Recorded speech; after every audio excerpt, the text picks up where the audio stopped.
I grew up in a Christian family. My parents brought me to church from a young age, and I even got baptized in second grade. But I didn't understand the gospel or what it meant to be a Christian. As I got older, I had questions like, why did Jesus die? Or why do I have to believe Jesus is God? But I was afraid to ask during Sunday school for fear of being laughed at.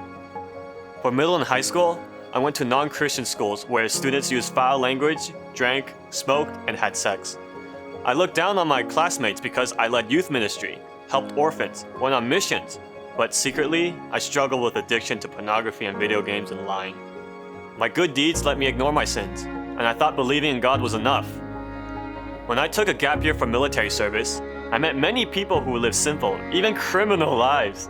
I despised them, but I also envied their godless freedom. I stopped going to church, using the time to indulge my addictions instead.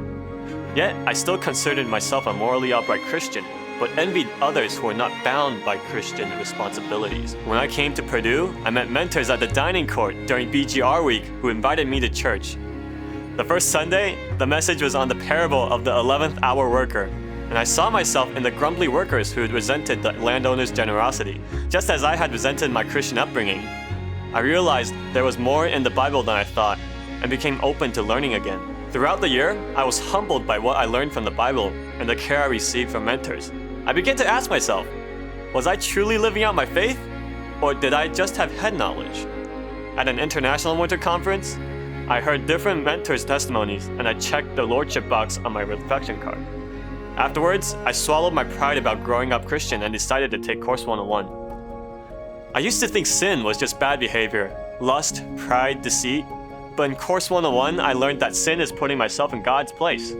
It's rebellion against God that deserves death. I understood this intellectually, but I didn't yet grasp the weight of it. An old childhood question still nagged me.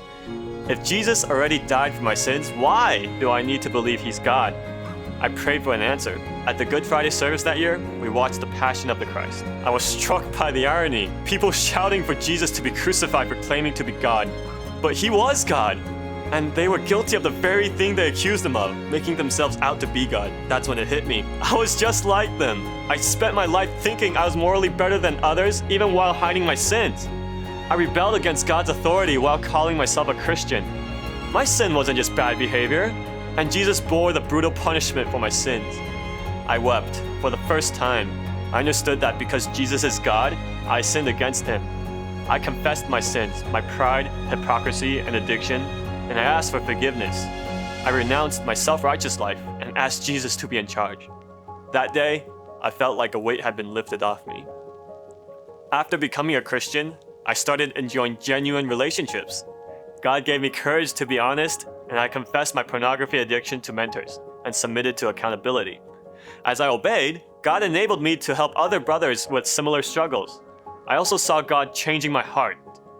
I joined domestic mission trips and experienced such a deep sense of privilege and joy through laboring with others to share the gospel, and just being able to be myself, no longer trying to appear righteous. Recently, I reconnected with some cousins whom I had been estranged for 20 years. I was amazed to learn that they too grew up Christian, fell away, and found God in college.